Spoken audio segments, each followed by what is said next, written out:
Weekend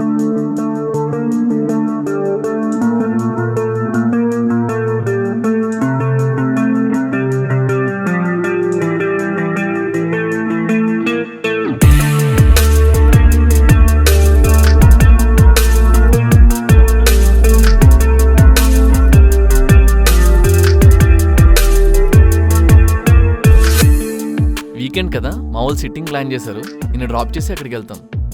మరి నాకు weekend కదా, నాతో టైం స్పెండ్ చేయకుండా వాళ్ళతో సిట్టింగ్కి వెళ్తావా?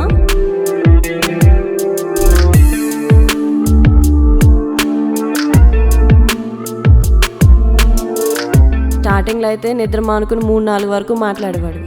ఇప్పుడు పగటిపూట కూడా మాట్లాడట్లేదు.